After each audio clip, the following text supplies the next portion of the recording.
কে কাকে মেরেছে মনে হচ্ছে তার উত্তর আমরা পেয়ে গেছি। স্যার, এটা ডক্টর মায়রার ডায়েরি, আর এটা পড়ে মনে হচ্ছে যে বিক্রমই আগে ডক্টর মায়রাকে মেরেছে।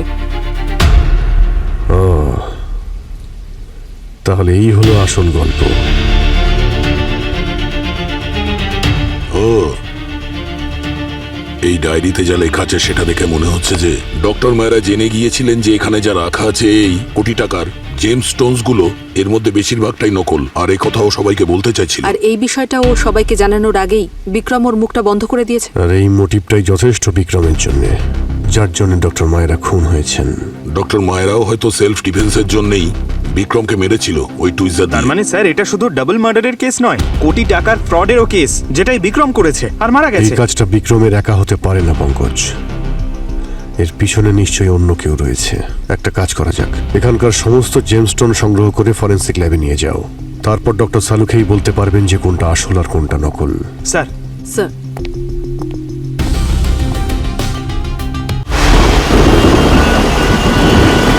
অনবরত বৃষ্টিপাতের কারণে জনজীবন ব্যাহত হয়ে পড়েছে। 24 ঘন্টায় 235.5 মিলিমিটার বৃষ্টিপাতের কারণে প্রশাসন জারি করেছে রেড অ্যালার্ট। ট্রেন চলাচল বিঘ্নিত, এয়ারপোর্ট ব্যবস্থাও বিঘ্নিত। কিছু এলাকা সম্পূর্ণ জলমগ্ন, কিছু কিছু এলাকায় হয়েছে ওয়াটার লগিং। এই সমস্ত কারণে প্রশাসন সতর্কতা জারি করেছে যেন সবাই যে যার বাড়িতেই থাকে। যেখানে একদিকে জনজীবন বৃষ্টিপাতের কারণে বিঘ্নিত, সেখানে অন্যদিকে মানুষ লিওনার্দো আর্ট গ্যালারিতে জেমস স্টোনের এক্সিবিশনের জন্য অপেক্ষা করছে। পাওয়ার অফ কি করে হয়ে গেল হঠাৎ? Security, security! আরে ওই সিকিউরিটি গেল কোথায়? স্যার, আরে লাইট কি করে চলে গেল হঠাৎ? এমার্জেন্সি লাইট কেন নেই? আমি এক্ষুনি দেখছি স্যার। এসব কি হচ্ছে? এই আওয়াজ কোথা থেকে আসছে? কে?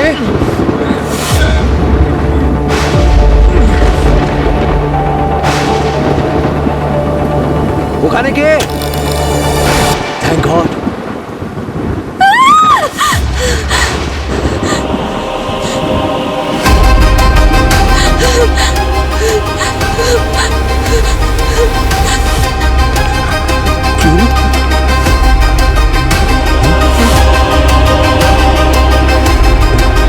বিক্রম!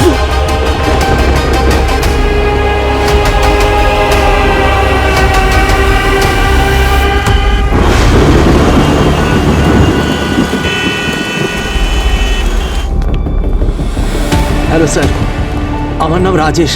আমি আপনাদের কল করেছিলাম। আসুন, আসুন স্যার। এই দেখুন। এখানে দাঁড়ান, এখানে দাঁড়ান।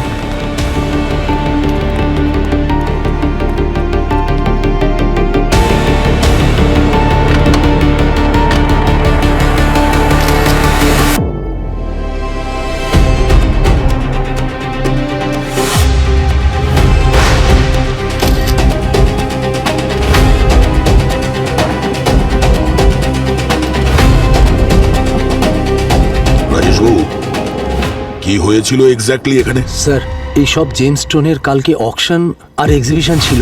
আমরা সেসবের প্রস্তুতি নিচ্ছিলাম, আর হঠাৎ ইন্স্যুরেন্স কোম্পানি থেকে ফোন এলো যে ওনারা পলিসি ইস্যু করবার আগে সব কটা জেমস আর স্টোন চেক করতে চান, তার জন্য কোনো টিম পাঠাচ্ছেন।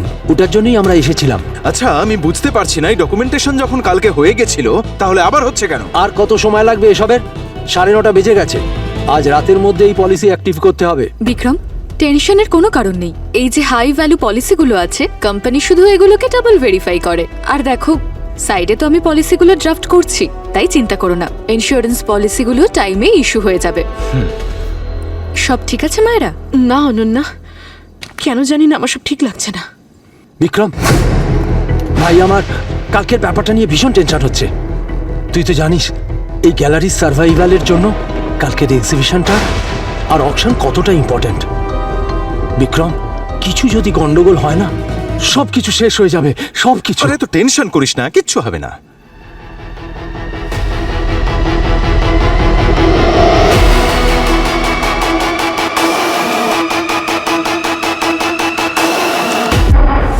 হঠাৎ এই ধরুন 9:30টার সময় পাওয়ার চলে গেল। আরে হঠাৎ করে পাওয়ার গেল কেন? আর 2 মিনিটের জন্য এক্সিবিশন হলে পুরো অন্ধকার হয়ে গেছিল, আর 2 মিনিট পরে যখন পাওয়ার এসেছিল ডক্টর মায়েরা আর বিক্রম মরে পড়েছিল। তার মানে যা কিছুই হয়েছে এই 2 মিনিটের ব্ল্যাকআউটের মধ্যেই হয়েছে। আর হ্যাঁ স্যার, আর একটা কথা, যখন অন্ধকার ছিল তখন ভারী কিছু পড়া শব্দ হয়েছিল, আর তখন কারুর চাপা স্বরে ডাক শুনতে পেয়েছিলাম। এরকম মনে হচ্ছিল যে কেউ মুখে হাত রেখে কথা বলবার চেষ্টা করছে, বা হতে পারে কেউ তার মুখ চেপে ধরেছিল। আচ্ছা আচ্ছা, এই যে এখানে এতগুলো সিসিটিভি ক্যামেরা লাগানো আছে, সব কটার ফুটেজ চাই আমাদের।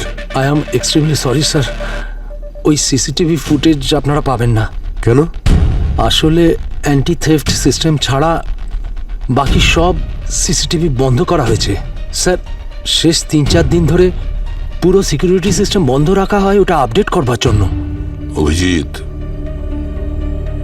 বাইরে থেকে কেউ এসে 2 মিনিটে 2টো খুন করে এখান থেকে চলে যাবে সম্ভব নয়।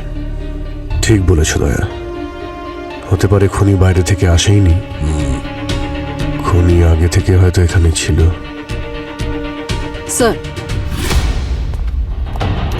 হ্যাঁ পূরবী, স্যার ডক্টর মায়রার মাথার পিছনেও আঘাত রয়েছে, এছাড়া বডিতে আর কোথাও কোনো ইনজুরি নেই। মনে হচ্ছে মাথায় ভারী কিছু দিয়ে আঘাত করা হয়েছিল অনেকবার। স্যার সেই ভারী জিনিসটা এটা, এই মাইক্রোস্কোপ। এখানে রক্তও লেগে আছে আর ডক্টর মায়রার টিস্যুসও আছে।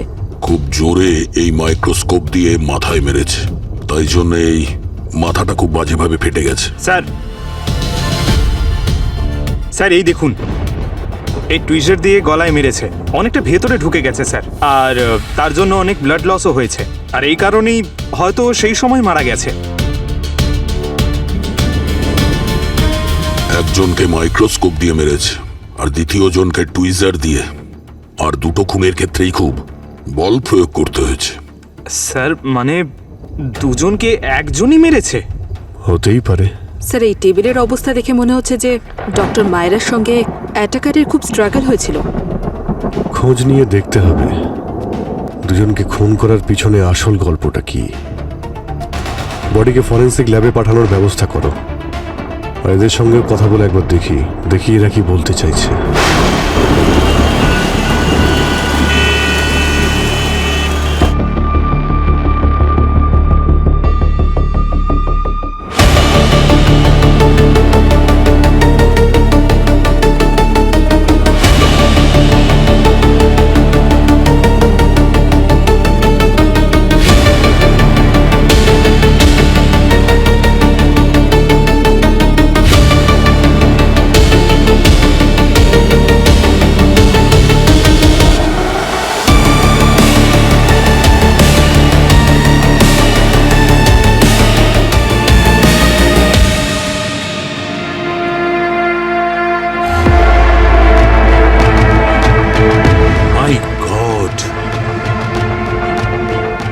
এটা কি করে সম্ভব? অশোকবাবু, আপনি পুলিশ ডিপার্টমেন্টে টেক এক্সপার্ট ছিলেন, আর এখানেও আপনি সিকিউরিটি কনসালটেন্ট। তার মানে হলো আপনি এখানকার সিকিউরিটি সিস্টেমের ব্যাপারে সব কিছুই জানেন। হ্যাঁ স্যার। আচ্ছা, এমনটা নয় তো যে এই 2টো খুন আপনিই করেছেন? স্যার, আমার কাজ শুধু এখানে সিকিউরিটি সিস্টেমকে আপডেট করা। ইনফ্যাক্ট স্যার, এই দেখুন, এখানে সিস্টেম আপডেট করার জন্য আমি নাইট ভিশন ক্যামেরা আর সেপারেট পাওয়ার ব্যাকআপও অর্ডার করেছি। এগুলো তো সব ঠিকই আছে অশোকবাবু, কিন্তু এটা তো প্রমাণ হচ্ছে না যে আপনি এই খুনটা করেননি। আর তাছাড়া 2 মিনিটে 2টো খুন করা আপনার পক্ষে কোনো অসম্ভব ব্যাপার নয়। এই কথাটা আপনারা খুব ভালো করেই জানেন যে খুনি যত চালাকি হোক না কেন, 2 মিনিটে 2টো খুন সে করতে পারবে না, তাও অন্ধকারে। যাই হোক, যখন লোডশেডিং হলো তখন আপনি কোথায় ছিলেন? যখন লোডশেডিং হলো তখন আমি গ্যালারির ওই দিকটায় সিকিউরিটি সিস্টেম চেক করছিলাম, আর বাকি সবাইও আশেপাশেই ছিল। অজয়বাবু, বলছিলাম এত রাতে আপনি এই গ্যালারিতে কি করছেন? আপনি তো এই গ্যালারির স্টাফও না, না আপনি কোনো ইন্স্যুরেন্স কোম্পানির থেকে এসেছেন, তো আপনার এখানে কি কাজ ছিল? স্যার, আমি একজন জেমস্টোন কালেক্টর, আর এই ধরনের এক্সিবিশনে প্রায় যাতায়াত করি। স্যার, আমার এক্সিবিশনে আসা আর জেমস্টোন কালেক্টর হওয়া এটা কোনো অপরাধ তো নয়। না, অপরাধ তো নয় যদি আজকে এক্সিবিশন চলতো তো, কিন্তু এক্সিবিশনের 1 রাত আগে এখানে আসাটা ব্যাপারটা হজম হচ্ছে না।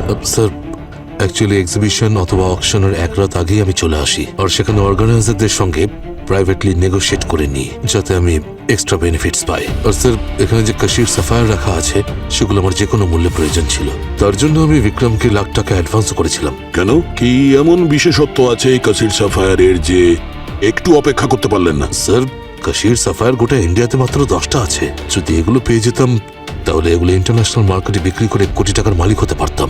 আর স্যার সেই জন্যই আমি অকশনের একদিন আগে এসে এগুলো কিনতে চেয়েছিলাম। আর স্যার সত্যি বলছি, এই দুটো মার্ডারের সঙ্গে আমার কোনো সম্পর্ক নেই। ইনফ্যাক্ট যখন পাওয়ার অফ হয়েছিল তখন আমি সেখানে ছিলামই না। আমি ওদিকে সেন্টার টেবিলের সামনে দাঁড়িয়েছিলাম। অন্ধকারে গিয়ে দুজনকে খুন করে ফিরে আসাটা কি খুবই অসম্ভব ছিল? না না স্যার, আমি অন্ধকারকে প্রচন্ড ভয় পাই। আচ্ছা অনন্যা, যখন বিক্রম আর রাজেশ অলরেডি সমস্ত ডকুমেন্টেশন আপনার কোম্পানির সঙ্গে করে নিয়েছিলেন, তাহলে হঠাৎ করে এক রাত আগে এসব আরেকবার কেন? স্যার দেখুন, আমার কোম্পানি এরকম হাই ভ্যালু এক্সিবিশনগুলোকে ইনশিওর করার আগে একটা সারপ্রাইজ ভেরিফিকেশন করে, শুধু শিওর হওয়ার জন্যই। সেই জন্যই আমি আর ডক্টর মায়রা এখানে এসেছিলাম। ডক্টর মায়রা আমার কোম্পানিতে অনেক বছর ধরে একজন কনসালটেন্ট হিসেবে কাজ করছেন। পাওয়ার অফ হয়ে যাওয়ার সময় ডক্টর মায়েরার কাছে আপনি ছিলেন? হ্যাঁ ম্যাম, যখন পাওয়ার অফ হলো তখন আমি ডক্টর মায়রার টেবিলে ইন্স্যুরেন্সের কাগজগুলো ড্রাফট করছিলাম। স্যার আমি এদের দুজনকে কেন মারবো? এনাদের মৃত্যুতে আমার কি লাভ হবে বলুন? কার কতটা লাভ হতে পারতো আর কার কতটা ক্ষতি হতে পারতো সেটা আমরা খোঁজ নিয়ে নেব। হ্যাঁ স্যার, একটা কথা বলতে ভুলে গিয়েছিলাম। যখন থেকেই বিক্রম এসেছিল ওনার আর ডক্টর মায়রার মধ্যে কিছু একটা ঝামেলা চলছিল। দেখে তো এরকম মনে হচ্ছিল যেন দুজনের মধ্যে কিছু একটা নিয়ে কথা কাটাকাটি হচ্ছিল। স্যার এখানে যা কিছু হয়েছে আমি কিন্তু আপনাদের সবকিছু বলে দিয়েছি। না সেটা তো সবই বলেছেন, কিন্তু মিস্টার রাজেশ আসলে ব্যাপারটা হলো বিজনেস করতে গিয়ে অনেক সময় বিজনেস পার্টনার একে অপরকে খুন করে ফেলে টাকার জন্য। কিন্তু এটা বুঝতে পারছি না যে ডক্টর মায়রাকে মেরে আপনার ঠিক কী লাভ হতো? স্যার আমি বিক্রমকে মারিনি আর ডক্টর মায়েরাকেও মারিনি। আমি তো সন্ধেবেলা থেকে চাপে ছিলাম কালকের এক্সিবিশন আর অকশন নিয়ে। আর স্যার বিক্রমকে মেরে আমার কোনো লাভ নেই, আসলে আমার লোকসান হয়ে গেল। কিন্তু স্যার একটা কথা আছে, কিছুদিন ধরে বিক্রম অদ্ভুত আচরণ করছিল, মনে হচ্ছিল যেন ও কিছু লুকোচ্ছে। আমি অনেকবার চেষ্টা করেছি, জিজ্ঞেস করেছি, জানতে চেয়েছি যে কি হয়েছে, কিন্তু ও কিছু বলেনি। ও যাতে কাউকে কিছু বলতে না পারে তাই কেউ ওকেই মেরে দিয়েছে।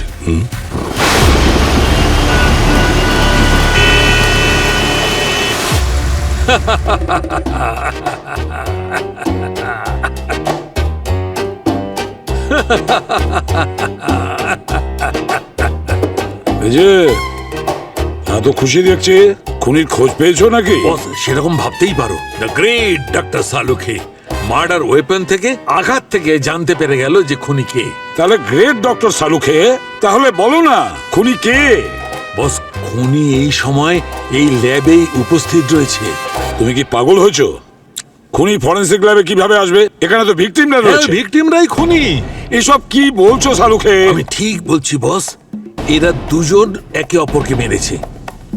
এই বিক্রম ডক্টর মায়রাকে কিভাবে খুন করতে পারে? এরা তো একে অপরকে ভালো করে চিনতই না। এটা আমি জানি না যে ওরা একে অপরকে চিনতো কিনা, কিন্তু এটা আমি জানি যে ওরা একে অপরকে খুন করেছে। দেখো সালুখে, সোজা সাপটা কথা বলার যদি থাকে তাহলে বলো, জিলিপির মতন ঘুরিয়ে পেঁচিয়ে বলো। জিলিপি তৈরি করছি না, আমি তো বলছি এরা একে অপরকে খুন করেছে। যদি আমার কথা বিশ্বাস না হয় তবে ডক্টর সারিকাকে জিজ্ঞেস করো। আরে সারিকাকে কেন জিজ্ঞেস করবো? স্যার সালুখে স্যার ঠিকই বলছেন। কি ঠিক বলেছে? এরা দুজনেই একে অপরকে খুন করেছে। হ্যাঁ। আরে কিভাবে সম্ভব? একজনের মৃত্যু হয়েছে মাইক্রোস্কোপের কারণে, আর দ্বিতীয় জনের মৃত্যু গলায় ট্রিজার লাগানোর কারণে হয়েছে। স্যার এরকমটা হতে পারে। স্যার ওই যে দেখুন স্যার, এটা সেই মার্ডার ওয়েপন যেটা দিয়ে ডক্টর মায়রাকে খুন করা হয়েছে। যখন আমরা ওই মাইক্রোস্কোপটা চেক করলাম সেটা থেকে আমরা ডক্টর মায়রার ফিঙ্গারপ্রিন্টস তো পেয়েছি, কিন্তু সেটা স্মাচড ছিল, যেটা বিক্রমের ফিঙ্গারপ্রিন্টসে ওভারল্যাপ হয়ে গেছিল। এর মানে তো এটাই দুজনের মধ্যে মারামারি হয় আর বিক্রম মাইক্রোস্কোপ দিয়ে মায়রাকে মেরে দেয়। এক্স্যাক্টলি, ক্লিজার দিয়ে ডক্টর মায়রা বিক্রমকে মেরেছে, কারণ ক্লিজারে শুধুমাত্র ডক্টর মায়রারই ফিঙ্গারপ্রিন্ট আছে, আর কারণেই। তার মানে হলো যে বিক্রম মাইক্রোস্কোপ দিয়ে মায়রাকে মেরেছে আর মায়রা ট্রিগার বিক্রমের গলায় ঢুকিয়ে মেরেছে। আমি তো সেটাই বলছি, এরা দুজনেই খুনি। স্যার কিন্তু একটা ব্যাপার এখনো মিস্ট্রি, যে প্রথমে কে কাকে মেরেছিল সেটা আমরা এখনো টেস্ট করছি। আচ্ছা, এখনো তাহলে টেস্ট চলছে।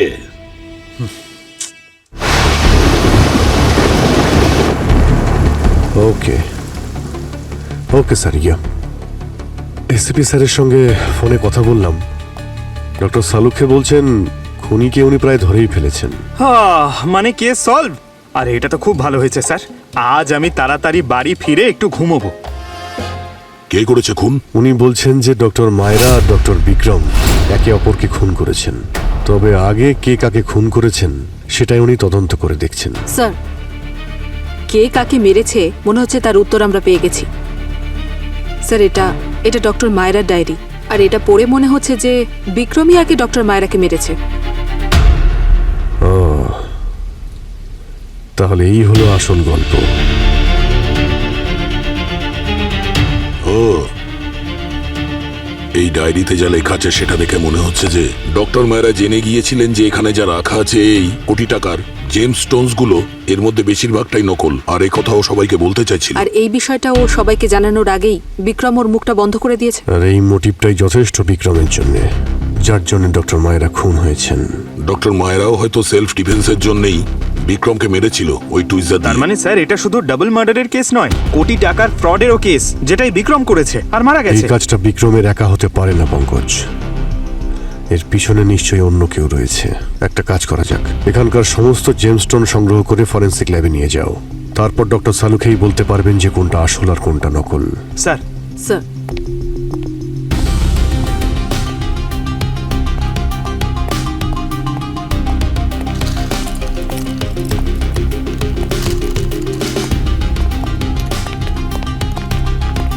স্যার স্যার স্যার স্যার, একটু সাবধানে ওঠাবেন জেমস স্টোনস গুলো। যদি কোনো ক্র্যাক আসে তাহলে আমার লাখ টাকা লোকসান হয়ে যাবে। ওকে রাজেশ বাবু, আপনি আসুন, আমার সাথে আসুন, ওরা ঠিক গুছিয়ে নেবে। আচ্ছা, আপনার এই গ্যালারিতে কি হচ্ছে এটা? কাল অকশনে টাকা পয়সা নিয়ে নকল জেমস্টোন বেচার প্ল্যান ছিল আপনার নাকি? হ্যাঁ স্যার, এটা আপনি কি বলছেন? আমি কিছু বুঝতে পারছি না। ব্যাস, একদম নাটক করবে না। তোমার আর বিক্রমের এই নকল ব্যবসার কথা আমরা সব জানতে পেরে গেছি। এখানে রাখা অর্ধেকের বেশি জেমস্টোন গুলো নকল। আর তোমাদের এই ঘটনাটা ডক্টর মায়রা জেনে গিয়েছিলেন, আর তোমরা দুজন পার্টনার মিলে ওকে রাস্তা থেকে সরিয়ে দিলে, তাই তো? স্যার, আমার কথা বিশ্বাস করুন, এই নকল জেমস স্টোনসের ব্যাপারে আমি কিচ্ছু জানি না। হ্যাঁ, চিটার্স, তোমার বিক্রমের সঙ্গে মিলে আমার কোম্পানিকে ফ্রড করার উদ্দেশ্য ছিল। স্যার, এই জন্য যখন থেকে আমরা এখানে এসেছি এর মুখটা এরকম ফ্যাকাশে হয়ে গেছে। স্যার, আমার কথা বিশ্বাস করুন, এরকম কিছু নয়। আমি এসব কিচ্ছু জানতাম না, কারণ সব ওই জেমস স্টোনস বিক্রম হ্যান্ডেল করতো।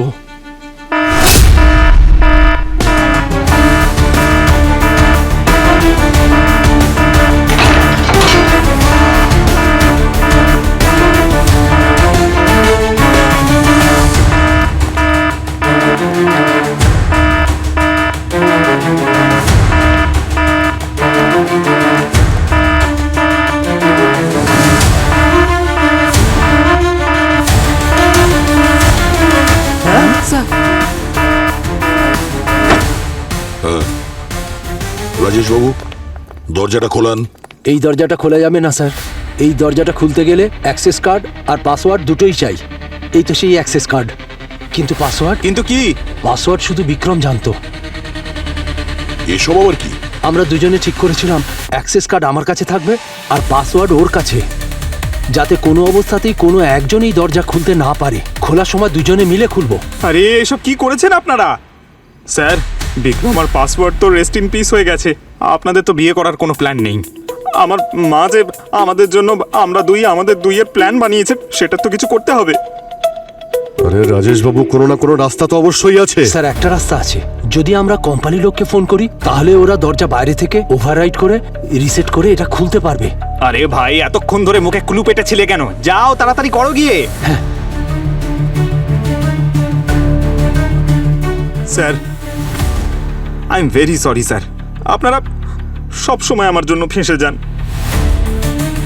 স্যার, এই গ্যালারির অ্যান্টি থেফট সিস্টেমকে এমনভাবে প্রোগ্রাম করা হয়েছে যে যখনই কেউ কাস্টির সাফায়ার ডিসপ্লে বোর্ডে হাত দেবে তখনই এটা অ্যাক্টিভেট হয়ে যাবে। কারণ ওটা অত্যন্ত দামি। আর স্যার এই দরজাটা আপনা আপনি বন্ধ হয়ে যাবে।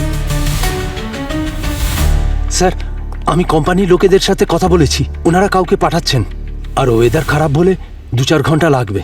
তাছাড়া আর এখানে এসে রিসেট করে দরজা খুলতে অনেকটা সময় লেগে যাবে। স্যার তাহলে আমরা এই জেমস স্টোনস ল্যাবে পাঠাবো কি করে? ইনভেস্টিগেশন তো করতেই হবে। এই সমস্ত জেমস্টোনগুলো একত্রিত করো আর একটা টেবিলে রাখো। ততক্ষণ আমি এসিপি স্যার আর ডক্টর সালুকের সঙ্গে কথা বলছি। স্যার এখানে এক্সিবিশনে অ্যান্টি থেফট সিস্টেম অ্যাক্টিভেট হওয়ার জন্য আমরা সবাই ভেতরে আটকে গেছি। মাই গড! কোম্পানি থেকে কোনো টেকনিশিয়ানকে পাঠাচ্ছে এখানে ওই সিস্টেমকে রিসেট করার জন্য, কিন্তু তাতে অনেক সময় লাগবে স্যার। কোনো ব্যাপার না দয়া, টেনশন করো না। আমি সিআরডি টেকনিক্যাল এক্সপার্টকে পাঠাচ্ছি, সেও সিস্টেম রিসেট করতে সাহায্য করবে। কিন্তু স্যার এটা তো চিন্তারই বিষয়, কারণ এখানে আমরা এমন কিছু এভিডেন্স পেয়েছি যাতে জানতে পারা যাচ্ছে যে এখানে কোটি টাকার ফ্রড হতে পারতো স্যার। আর এটা হয়তো ডক্টর মায়েরা জেনে গিয়েছিলেন, আর তাই হয়তো বিক্রমকে খুন করে দিয়েছে। দয়া তুমি একটা কাজ করো, ডক্টর সালুকে ভিডিও কলে নিয়ে নাও।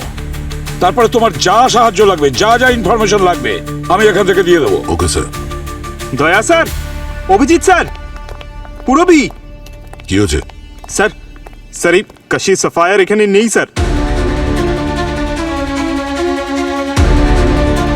অ্যান্টি থিফ অ্যাক্টিভেট হওয়ার আগে তো এখানেই ছিল, সেটাকে তোলার জন্যই তো আমি কেসটা তুলেছিলাম। পুরবি স্যার কোথায় গেল ওই কাশির সাফায়ার? স্যার প্লিজ প্লিজ ওটা খুঁজে বার করুন স্যার। ওই একটা জেমস্টোন 5 কোটি টাকা, 5 কোটি টাকা।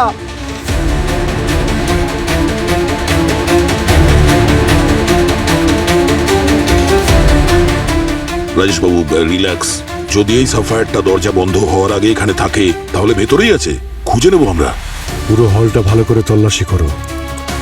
আর আপনারা খারাপ ভাববেন না, আপনাদের সবাইকে তল্লাশি নেওয়া হবে। 5 কোটি টাকা দাম না? হ্যাঁ স্যার। আপনাকেও নেওয়া হবে। পঙ্কজ এইদিকে আসুন আপনি, হাত করে।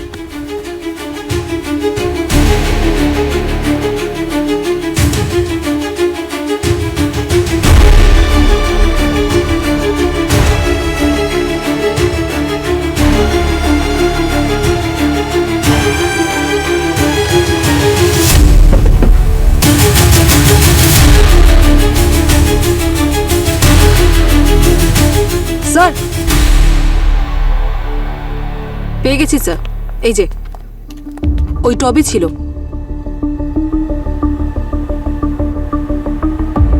Thank god.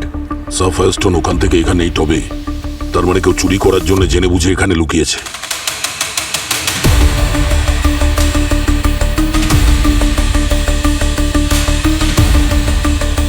এটাকে ওখানে টেবিলের উপর রেখে দাও। যদি আসল হয় তাহলে তো অনেক দামি।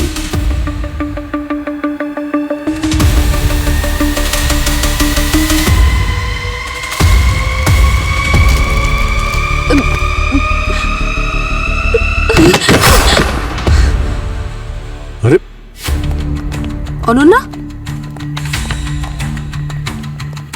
অনন্যা অজ্ঞান হয়ে গেছে স্যার। তোলো তোলো ওকে। অনন্যা,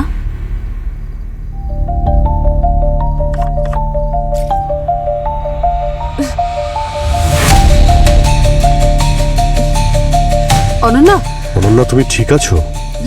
জল।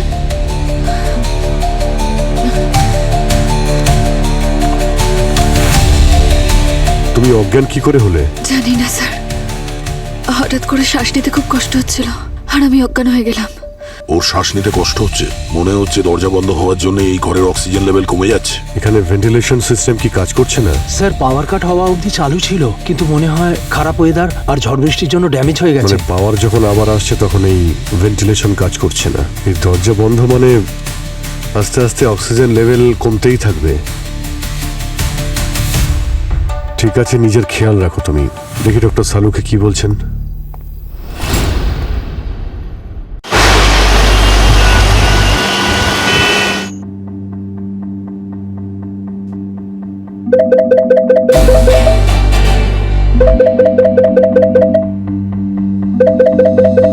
হ্যাঁ অভিজিৎ। হ্যাঁ ডক্টর সালুকে, লাশ কিছু কি বললো আপনাকে? আরে ভাই, এই দুটো লাশ যা কাহিনী বলেছে সেটা শুনলে তুমি চমকে যাবে। স্যার কি এমন জানতে পেরেছেন? আমরা দুজন ভিকটিমসের উন্ডসকে ভালোভাবে চেক করেছি। ডক্টর মায়রার মাথায় যে আঘাত রয়েছে সেটার যে অ্যাঙ্গেল অফ ইম্প্যাক্ট সেটা থেকে জানা যাচ্ছে যে ওনাকে পেছন থেকে অ্যাটাক করা হয় যখন উনি চেয়ারে বসেছিলেন। মানে যখন বিক্রম মাইক্রোস্কোপ দিয়ে ডক্টর মায়রার উপর অ্যাটাক করেছিল সেটার ইম্প্যাক্ট খুবই ডিপ। দেখো সারিকা, আমরা এটা জানি, তোমরা আগেই বলেছো এটা, যে বিক্রম ডক্টর মায়রাকে খুন করেছে আর ডক্টর মায়রা বিক্রমকে খুন করেছে। না না অভিজিৎ ভাই, এইখানে এসে আটকে গেছি। হ্যাঁ ভাই, আসলে ডাক্তার মায়রা বিক্রমকে মারেইনি, ওকে অন্য কেউ মেরেছে। হোয়াট? হ্যাঁ দেখো, আমি বুঝিয়ে বলছি।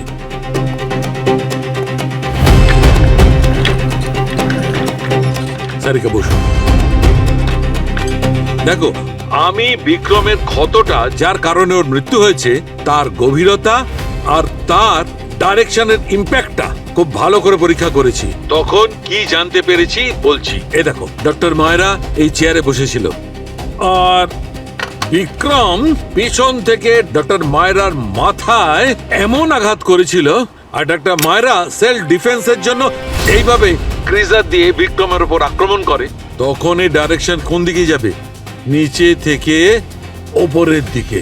কিন্তু যখন বিক্রমের ক্ষতটা পরীক্ষা করলাম তখন সেটা উল্টো, ওর ক্ষতের ডাইরেকশন ওপর থেকে নিচের দিকে।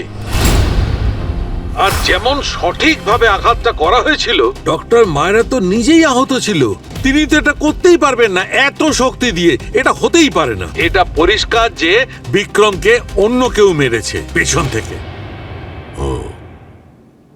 তাহলে ডক্টর সালুকে আপনি এটা বলছেন যে ডক্টর মায়েরা বিক্রমের খুন করেনি, অন্য কেউ করেছে? এক্স্যাক্টলি। বিক্রমকে যে মেরেছে হতে পারে ওই খুনি এই ফ্রডে বিক্রমের পার্টনার ছিল। আমাদের খোঁজ নিতে হবে যে এই চারজনের মধ্যে সে কে, যার সব থেকে লাভ হবে ডক্টর মায়রা ডক্টর বিক্রম খুন হলে। দয়া, অভিজিৎ, তোমরা চিন্তা করো না, আমাদের টেকনিক্যাল এক্সপার্ট পৌঁছে গেছে আর সিস্টেম রিসেটের কাজ ওরা শুরু করে দিয়েছে। ঠিক আছে স্যার, ওই সিস্টেম কাজ করা শুরু হয়েছে, মনে হচ্ছে ওদের লোকেরা এসে গেছে। ডক্টর সালুকে, আপনার সাহায্য চাই কোনটা আসল জেমস আর কোনটা নকল জেমস তা বোঝার জন্য। অভিজিৎ, এক কাজ করো, যতগুলো জেমস্টোন আছে তাদের ফটো আর সেই সংক্রান্ত যত পেপার আছে সবগুলো স্ক্যান করে আমার কাছে পাঠাও, আমি খোঁজ করে দেখছি। Okay sir.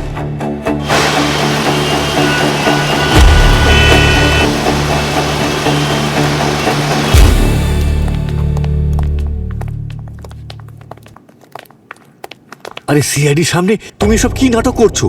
আরে আমি কোনো নাটক করছি না। এসব কি হচ্ছে কি? আমি কাশির সাফায়ার নিতে এসেছিলাম, যদি না পাই তাহলে ফল ভালো হবে না। Are you serious? এখানে দুটো খুন হয়ে গেছে আর তোমার কিচ্ছু যায় আসে না? আরে দুটো খুন কি আমি করেছি নাকি এখানে? আমি বিজনেসম্যান, বিজনেস করতে এসেছি। আরে তোমরা দুজন শান্ত হও।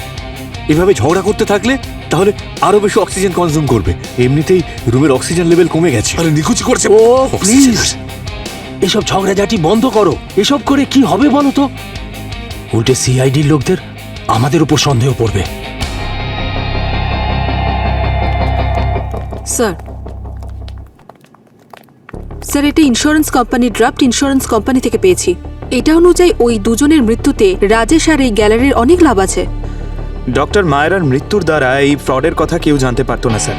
আর বিক্রমের মৃত্যুর জন্য সব টাকা আর ইন্স্যুরেন্সের টাকাও রাজেশ পেয়ে যেত।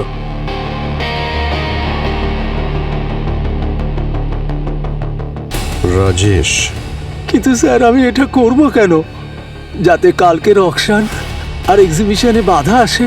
কি বলুন তো রাজেশ বাবু, প্রায়শই অপরাধীরা অপরাধ করার পর এটাই বলে। স্যার আপনি বুঝতে পারছেন না, কালকের এই অকশন আর এক্সিবিশনের উপরে এই গ্যালারি নয়, আমার ফিউচার নির্ভর করছিল।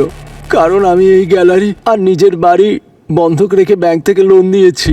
কাল যদি এক্সিবিশন না হয় তাহলে আমি আর আমার পরিবার পথে বসবো। এখন কুমিরের কান্না কেটে কোনো লাভ হবে না।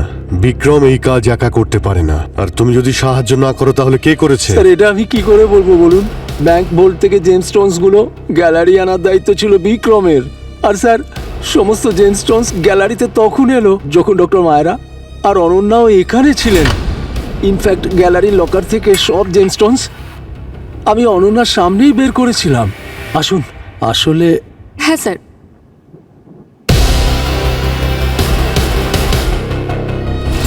কিন্তু রাজেশবাবু, ফ্রড তো হয়েছে। এখন এই ফ্রডে আপনি কতটা ইনভলভ সেটা তো আমরা জেনেই যাব। স্যার, আমার কাজ শুধু কোম্পানির জন্য ক্লায়েন্টস নিয়ে আসা আর ইন্স্যুরেন্স পলিসি বেচা। আমার এই ফ্রডের ব্যাপারে কোনো ধারণা নেই স্যার। আর আপনারা নিজেরাই ভাবুন না, আজ যদি আমরা এই ভেরিফিকেশনের জন্য না আসতাম তাহলে তো লস আমার কোম্পানিরই হতো। আর হতেও পারতো যে আমার চাকরিটাই চলে গেল। তাহলে আমি এরকম কোনো কাজ কেন করব যেখানে আমারই লস হবে? ঠিক আছে, মানছি যে আপনি করেননি, কিন্তু এটা কি করে হতে পারে যে আপনি কিছু দেখেননি? স্যার, এই বিক্রমকে আমার প্রথম থেকেই অদ্ভুত লাগছিল। প্রথমেও ডক্টর মায়রার সঙ্গে ঝগড়া করলো, আর তারপরেই নিজের সিকিউরিটি কনসালটেন্ট অশোকের সঙ্গে ঝগড়া করলো। আর এই কি কথা নিয়ে ঝগড়া হয়েছিল? স্যার, পুরো কথা তো আমি শুনিনি। যতদূর মনে পড়ছে ওরা কোন একটা টাইম, ডেলিভারি মেথড এইসব নিয়ে ঝগড়া করছিল। আর হ্যাঁ স্যার, 8টা নাগাদ সম্ভবত বিক্রমের কাছে একটা ফোন এসেছিল। তারপর থেকেই ওকে টেনসড লাগছিল। আচ্ছা পঙ্কজ, তুমি ওই বিক্রমের ফোনটা নিয়ে এসো তো। দেখো তো কার সঙ্গে কথা বলে টেনশনে পড়েছিল। হতে পারে ফ্রডের আসল সূত্র ওই ফোন কল। আচ্ছা, বিক্রমের কাছে তো কোনো ফোন পাইনি। আমি আর পুরবি ভালো করে দেখেছিলাম, শুধু এই 4জন সাসপেক্টের কাছে ফোন পেয়েছিলাম আর ডক্টর মায়েরার কাছে পেয়েছিলাম। আরে এটা কি করে সম্ভব? অনন্যা তো আমাদের বলল যে ও বিক্রমকে 8টার সময় ফোনে কারোর সঙ্গে কথা বলতে শুনেছিল। স্যার, হতেও তো পারে খুনি ফোনটা নিয়ে গেছে নিজের সাথে। কেউ বাইরে থেকে আসেনি, কেউ বাইরে যায়ওনি, দরজাও বন্ধ ছিল। ফোনটা এখানেই কোথাও আছে। খুনি হয়তো লুকিয়ে রেখেছে। চেক করো তো ভালো করে।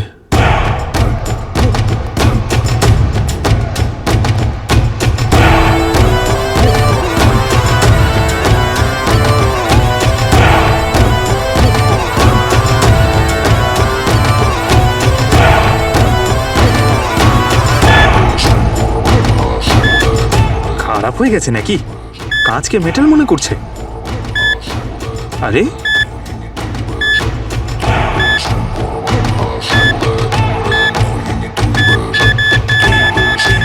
স্যার, এই দেখুন স্যার, ফোন এখানে ছিল। দেখো তো 8টার সময় বিক্রম কার সঙ্গে কথা বলেছিল। আরে স্যার, কল লগ আর মেসেজেস তো ওয়াইপ করে দিয়েছে। হোয়াট?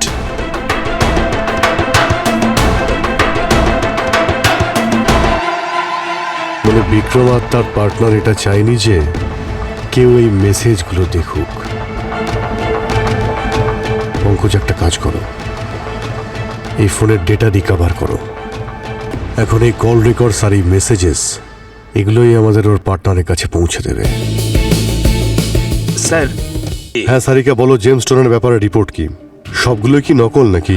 অভিজিৎ, আমরা তোমাদের পাঠানো সমস্ত জেমস্টোনসের ফটোস আর ডকুমেন্টস ভালো করে চেক করেছি। সালুকে স্যার জেমোলজি এক্সপার্টের সঙ্গে কনসাল্টও করেছেন। ডক্টর মায়রার বানানো রিপোর্ট একদম সঠিক। এই সমস্ত জেমস্টোনসের মধ্যে 70% অফ দ্য জেমস্টোনস রেপ্লিকা, নকল। মাত্র 10 থেকে 12টা জেমস্টোনস আসল ছিল। ডক্টর সারিকা, আপনি কি ফটো দেখে বুঝতে পারবেন এই জেমস্টোন গুলো আসল নাকি নকল? না পুরবি, শুধু ফটো দেখে 100% অ্যাকুরেটলি তো বলা যাবে না। কিন্তু তুমি আমাদের যে ডক্টর মায়রার বানানো ডিটেল রিপোর্টটা পাঠিয়েছো, ওটা থেকে এটুকু তো জানা যাচ্ছে যে কোন জেমস্টোনটা আসল আর কোনটা নকল। অভিজিৎ, একটা কথা স্পষ্ট, বিক্রম আর ওর যে পার্টনার আছে না, যেই হোক না কেন, ওই দুজন এই প্ল্যানিংটা অনেক আগে থেকেই করে রেখেছিল। আর ওই কাসির সাফায়ার, ওটা দেখে বোঝা গেল ওটাও নকল। কিন্তু হ্যাঁ, ডাক্তার মায়েরার রিপোর্টে ওই যে কাসির সাফায়ার ডিসপ্লে বোর্ডে রাখা ছিল সেইটা আসল। বুঝতে পেরেছো? আসল ছিল মানে কেউ অ্যান্টি থেফট সিস্টেমের অ্যালার্মটা যখন বাজে তখন তার সুযোগ নেয়, আর আমাদের সামনে থেকে ওই আসল সাফায়ারটাকে নকলে বদলে সেটা দেয়। হতে পারে, কিন্তু হ্যাঁ একটা কথা ঠিক যে যতগুলো রেপ্লিকা আছে একদম পারফেক্ট কোয়ালিটি, আর এগুলো কোনো হাই স্ট্যান্ডার্ড ল্যাবে বানানো হয়েছে। আর যে কেউ এটা করুক সে এই কাজের জন্য দক্ষ এক্সপার্ট, কারণ এটা এত সতর্কভাবে এত ভালোভাবে বানানো হয়েছে যে আসল আর নকলের ডিফারেন্সই বোঝা যাচ্ছে না। শুধু ডক্টর মায়রার মতো এক্সপার্ট লোকই বলতে পারবে যে কোন স্টোনটা আসল আর কোনটা নকল। একটা কথা পরিষ্কার অভিজিৎ, এই যে বিক্রমের পার্টনার আছে না, ওই 4 জনের মধ্যেই কোনো একজন যে তোমাদের প্রেজেন্সেও আসল সাফায়ারটা সরিয়ে দেয়, রেপ্লিকা ওখানে রেখে দেয়। খোঁজ নিয়ে দেখতে হবে কে হলো সে চালাক চোর যে সব করেছে। স্যার বিক্রমের কল রেকর্ড থেকে জানতে পারলাম যে একটা প্রাইভেট নাম্বারে ও অনেকবার কথা বলেছে, আর মরার আগেও ওই প্রাইভেট নাম্বারে কথা বলেছিল, আর অনেকগুলো ইন্টারন্যাশনাল কলেও মেসেজিংও করেছে। যেহেতু ওগুলো এনক্রিপ্টেড তাই উদ্ধার করতে পারিনি। Delivery schedule, quality confirmation, completing the transaction tonight, eliminating loose ends. তাহলে বিক্রম জেমস্টোনগুলো চুরি করে ইন্টারন্যাশনাল মার্কেটে বিক্রি করছিল। হতে পারে অভিজিৎ। বিক্রম কয়েক মাস ধরে ইন্টারন্যাশনাল নাম্বারে কথা বলছিল, আর মৃত্যুর কয়েক ঘন্টা আগেও কিছু মেসেজ পাঠিয়েছিল এই নাম্বারে। The expert suspicion, contingency measure. এরা আবার ডক্টর মায়রার ব্যাপারে আলোচনা করছিল না তো?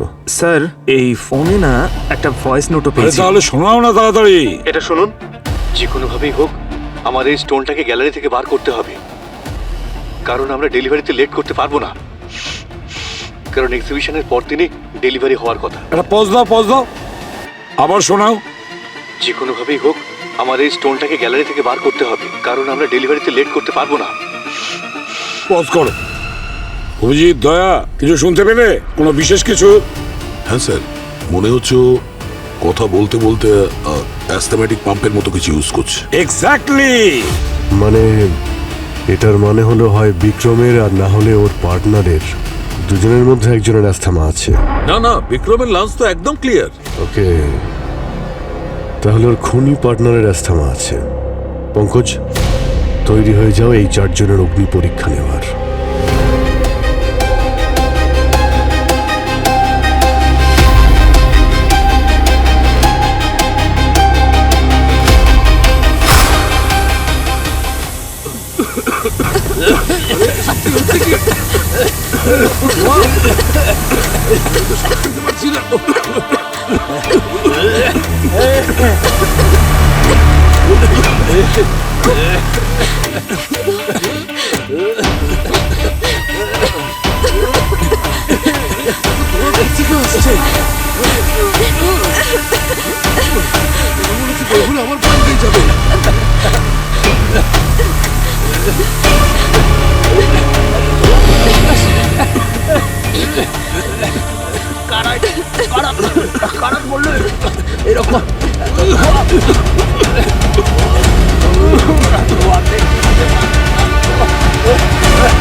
এটাই খুঁজছো তো?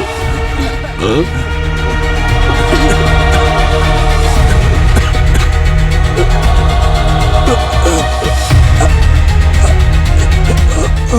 মনে হচ্ছে তোমার এটা প্রয়োজন। নাও।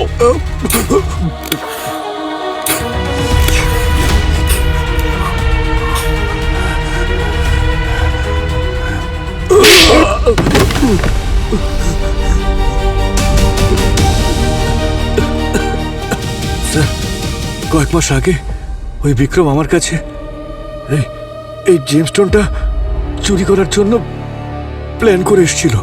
ও আমাকে পুরো প্ল্যানটা বোঝায় যে কিভাবে আসল জেমস্টোনটাকে নকলের সঙ্গে বদলাতে হবে, কারণ ও জানতো যে আমি পুলিশ অফিসার ছিলাম। ও এই প্ল্যানটাকে এক্সিকিউট করার জন্য আমার সাহায্য চাইছিল, আর তার বদলে আমাকে প্রফিটের 40% দিতে চেয়েছিল।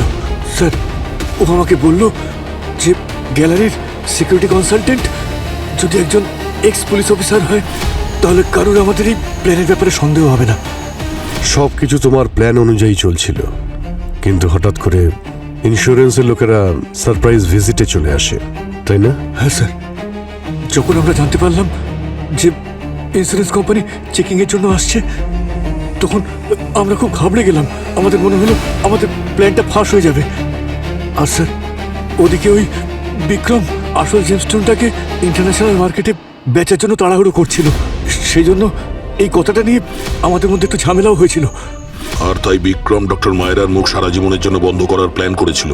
কিন্তু বিক্রম তো তোমার পার্টনার ছিল, ওকে কেন মারলে তুমি? স্যার, আমি বিক্রমকে কারোর সঙ্গে ফোনে কথা বলতে শুনে ফেলেছিলাম। স্যার, ও বলছিল যে ডক্টর মায়েরাকে মারার পর ও আমাকেও মেরে ফেলবে। ব্যাস স্যার, আমি সিদ্ধান্ত নিয়ে ফেললাম যে যখনই ও ডক্টর মায়েরাকে মারবে, আমি ওকে মেরে ফেলবো। আর স্যার, কেউ জানতেও পারবে না, কারণ সবার মনে হবে যে দুজনে দুজনকে মেরে ফেলেছে। ওই কাসির সাফায়ার কখন বদলালো? পঙ্কজ, কাসির সাফায়ার অশোক বদলায়নি, অন্য কেউ বদলেছে। কি মিস্টার অজয়, ঠিক বলছি তো?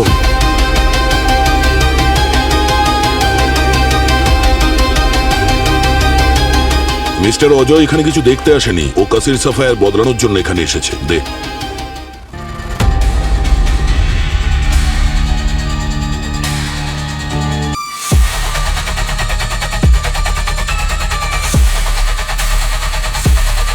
হ্যাঁ স্যার, আমি এই কাশির সাফায়ার বদলাতে এসেছিলাম।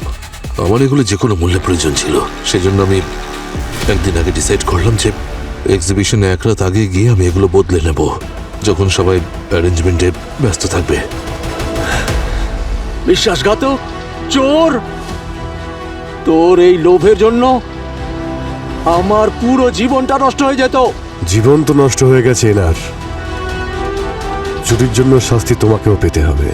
আর তুমি অশোক, ফ্রড আর মার্ডারের অপরাধে সারা জীবন জেলের মধ্যে পচে মরতে হবে।